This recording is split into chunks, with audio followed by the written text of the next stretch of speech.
Hi, I'm Matt Duffer. Ross Duffer.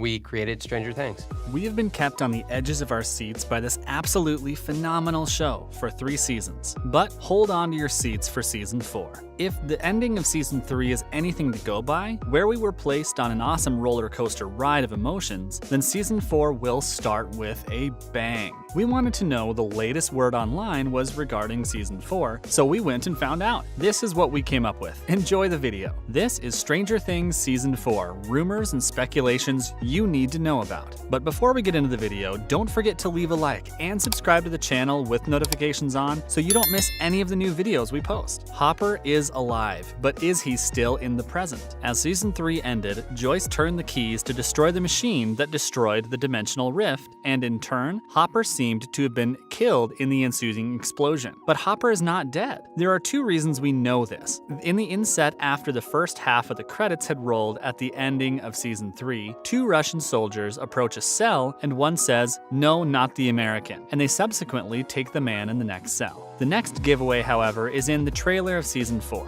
where in every single one, Hopper is shown to be alive and working as part of some chain gang. There's a Russian song playing in the background. The song is actually war anthem titled, "The Red Army is the Strongest." Get ready for some guaranteed Hopper stubbornness, and we can probably look forward to him taking the Russians on headlong, as that is just the man we have come to know. We will see who is the strongest. There's another question that arises. If Hopper escaped, did he go through the wormhole before it closed? And if he did he travel back in time? If the wormhole can bend dimensions, can it not also bend time? There are some reasons we think there is a possibility. Firstly, in the letter Hopper left Elle, he said he wished he could turn back time with regards to his reaction to what happened between her and Will. There was also a discussion between Steve and Robin about the logic of the Back to the Future movies. Hopper could be in 1983 or even earlier. Another reason this makes sense is because how did the demogorgon get to Russia? Is it possible that the demogorgon was actually created in Russia and then sent to the USA as a biological weapon? Is it therefore also possible that Hopper caused everything that happened from season 1 up to the end of season 3? We are in Kamchatka, Russia. We all know that Russians are involved in season 4 because that is how season 3 ended. In the inset, we saw a snow-covered landmass and the title read Kamchatka, Russia. So season 4 is bound to start on this 1,250-kilometer-long peninsula.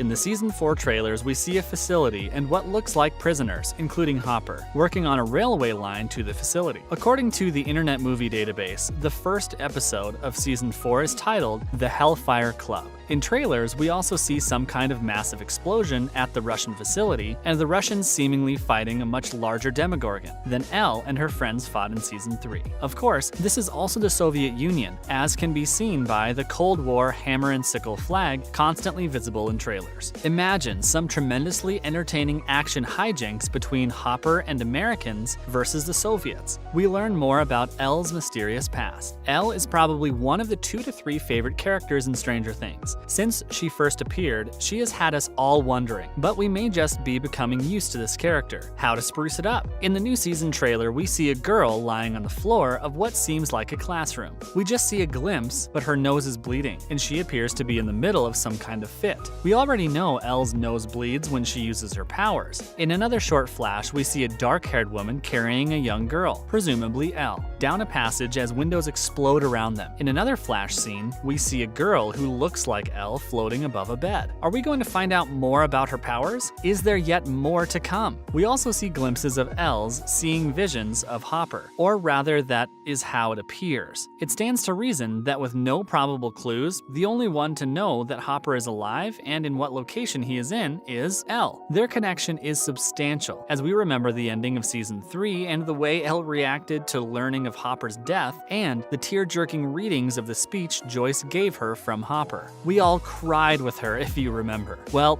I didn't, but many did. At the end of season 3, Elle's powers seem to have left her, but the most common story plot is to make things look bad for the protagonist, in this case Elle, before making our heroes come back even stronger than before. We suspect Elle is going to rock our world in season 4 once her true powers are revealed, and we suspect they are massive. The Demogorgon is bigger. The Demogorgon we saw in Hawkins at the end of the previous season season was big, but the one we see in season 4 trailers seems massive. At the end of the previous season, we see the Russians feeding a demogorgon a snack in the form of a human being, probably a prisoner. The demogorgon is small and walks on 2 legs, but then in the trailer, we see the normal demogorgon just much bigger. This new beast seems to have been created by the Russians. You know the old adage, the bigger the demogorgon, the bigger the fight, or something to that effect. Anyway, a bigger monster means bigger problems. Let us just hope it does not reach Alaska. More comedy, horror, and cringiness. Firstly, there is no word such as cringiness, but we understand what it means anyway. Humans are fascinated by the horrible and the disgusting. It is one of the reasons why Stranger Things has kept us entertained for so long. It is chock and block full of the stuff that keeps our interest. In the first 3 seasons, we were kept in suspense and in amusement by the cast of Stranger Things. The cast happens to be one of the best aspects about the series. The characters, like Murray, Dustin, and even Steve, kept us laughing. These moments were interspersed with moments that made us jump or just cringe. We're probably going to see a lot more of that in season 4.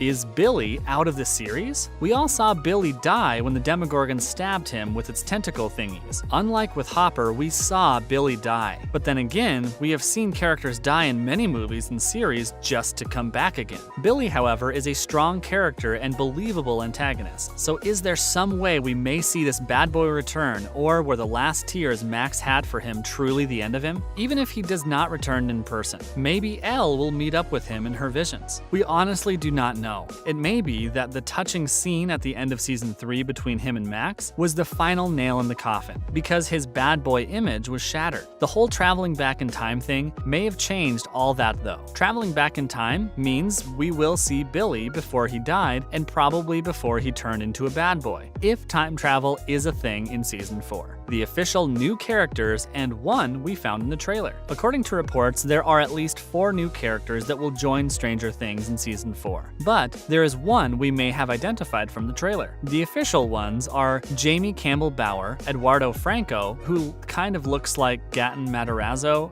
who plays Dustin, Mika Schemper, who is reasonably new to the Netflix Hollywood scene, and Joseph Quinn. Jamie Campbell Bower is best known for The Mortal Instruments City of Bones, in which he plays Jace. He also had the role of Caius in this Twilight saga, so we know he's a good actor. Since Eduardo Franco looks like Gaten Matarazzo, it is possible he's replacing Dustin. Gaten is an accomplished actor who may be looking to spread his wings beyond this series. Who knows? Mika Schemper is young and does not even pop up on IMDb. It is possible she's playing a young Elle, very much so we say. Lastly is Joseph Quinn, who played Connor in Game of Thrones and Grunauer in Overlord. He'll be playing Eddie Munson in season 4 of Stranger Things. In the trailer, one of the soldiers guarding Hopper and the other workers look like Cedric Henderson, who played the faceless man in Game of Thrones. We can see that he wears the officer's cap badge, so it makes sense that he will play some big part in at least part of season 4. Stranger Things is built upon its cast, so these actors are strong or will show us how strong they are, probably. We're looking forward to this next season. Mika Schemper especially may surprise us. Keep an eye on this lady. In conclusion, we were fantastically entertained by 3 seasons of Stranger Things. It was a show with so many ups and downs and so many strong emotional triggers that it is sure to keep us coming back for more and delivering. It kind of tied up all the loose ends at the end of season 3, so we know the plot will be good. And some loose ends still need tying down. There are, however, some good hypotheses floating around out there. Let's see what season 4 has in store for us. Expect more laughs, more tears,